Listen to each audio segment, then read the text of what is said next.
रास्ता पलटि मरण जनता चारिआड खालखमारे भर्ती रास्तार एमिति अवस्था कि बाट चलिया भी मुस्किल हो पड़ुछि। केवल राजधानी नुहे चारिआडे एपरी अवस्था रास्तार सांघातिक अवस्था जो दुर्घटना वृद्धि पाइबार लगी। तेज रास्तागुड़िकर स्थिति नहीं आमर स्वतंत्र रिपोर्ट रास्ता पलटि मरण जनता।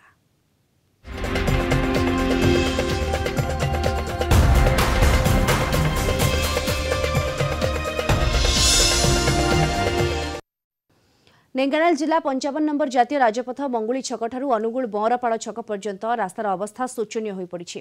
रास्तार खालखमा जो गाड़ी यातायात में बाधाप्राप्त होउछि। अनेक समय दुर्घटना घटी धनजीवन नष्ट होउछि। 55 नंबर जातीय राजपथ पलटि मरण जनता। रास्तार संप्रसारण कार्य शीघ्र सारिबा अनेक समय विभिन्न अनुष्ठान पक्षर विक्षोभ धारणा दि जाइए कौनसी सुफल मिल पारना। फल आगामी दिन में बड़ धरणर आंदोलन पर सजबाज होता जमापड़ी। तेज जातीय राजपथ संप्रसारण विलंब जो रास्ता पलटि मरण जनता। अधिक सूचना आम सहित सीधासलख जोड़ी होती ढेंकानाल आम रिपोर्टर अथय साहू जोड़ी होती। अथय ये रास्तार अवस्था न कहवा भल शोचनीय हो पड़ी। दुर्घटना दिन को दिन बढ़ी बढ़ी चली। अनेक विक्षोभ अनेक आंदोलन एपाई किंतु कौनसी सुफल मिलना। देखो दीप्ति जहाँकि 55 नंबर जातीय राजपथ जोटे कि मंगुली ठारू अनुगुल बरपार पर्यंत ए रास्ता विभिन्न स्थान में खाल खमण में भर्ती होती। अनेक समय दुर्घटना घटी अनेक धनजीवन नष्ट होती गाड़ी गुड़िक डैमेज होती। तेबे यही रास्ता दीर्घ 6 वर्ष बीती जाइए एपर्यंत सरिबार ना धरुनी। तेणु यह विभिन्न अनुष्ठान पक्षर अनेक समय धारणा धर्मघट दि जाइए। अनेक समय रास्तार गोटे जो डाइवर्सन रास्ता अच्छी सिंगल रास्ता जो यातायात बाधाप्राप्त होपटे जो देखा आम्बुलांस कथा कहतु जरूरीकालीन सेवा ठप हबार नजीर रही। तेबे ये जो रास्ता देखुचे जदि एठू देखा बरपाड़ पर्यंत मंगुली छक ठारू 170 किलोमीटर ये जो रास्ता आप देखुं कि भाव में गाड़ी मोटर यातायात करुच्ची खाल ढीप रही। 170 किलोमीटर रास्ता 6 वर्ष बीतला। पूर्वर 2020 मार्च सुधा शेष हवा कथा जहाँ यही कामर दायित्व नहीं जो गायत्री कंस्ट्रक्शन से बर्तमान 2टी सब कंट्राक्टर को देती किंतु काम अति मंथर गति में चली जहाँ को नहीं स्थानीय लोक मैंने उद्वेग प्रकाश पाई। तो आम पाखे जड़े बुद्धिजीवी अच्छा एवं वरिष्ठ आईनजीवी पूर्वतन नगरपाल सुरेंद्र मिश्र अच्छा। तो सर कलिंग टीवी स्वागत करी कौन कहे रास्ता को नहीं कौन कहे बड़ा दुखर विषय ये कम 2020 सरिया कथा 6 वर्ष बीती गला ये कम सरुना। ये रास्ता जो खाल खम हो प्रत्येक दिन छोट बड़ दुर्घटना हो माने बहुत लोक धनजीवन नष्ट हो बारंबार मतलब रास्ता रोक है आंदोलन है ये कई कर्णपात करना। सब दुखर विषय आमर ये भारतीय जनता पार्टी ऑफिस यही अंचल में बहुत केंद्र मंत्री नेता से दृष्टि दौना। एवं जी आमर जी एमपी सी बीजेपी पार्टी एवं जी आमर विधायक सी आम बीजेपी पार्टी मंत्री होती।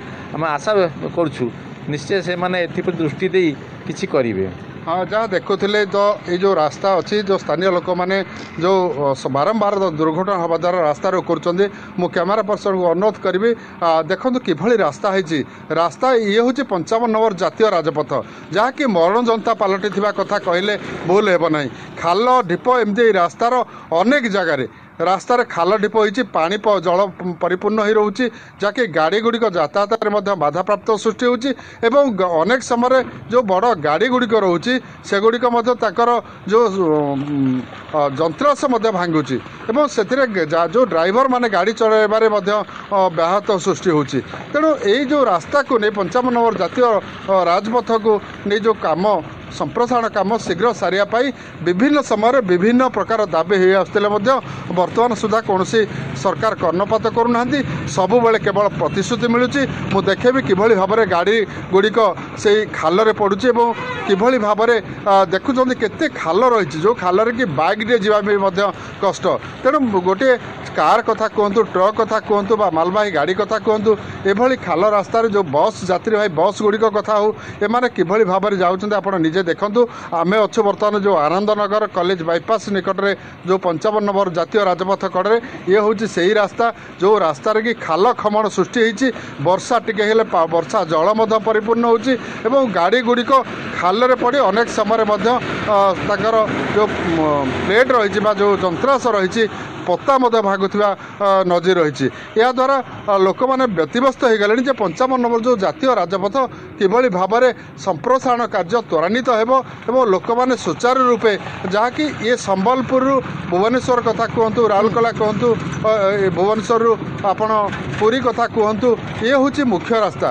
मुख्य रास्तार अवस्था जदि एपरी रही शोचनीय रही से अनेक असुविधार सम्मुखीन होती साधारण लोक मैंने अनेक असुविधार सम्मुखीन होती प्रत्येक दिन ये घटना रोचे दुर्घटना बढ़ुची। धन्यवाद आपको अथय साहू ढेंकानाल रिपोर्टर सविशेष सूचना आम सहित जोड़ी होते।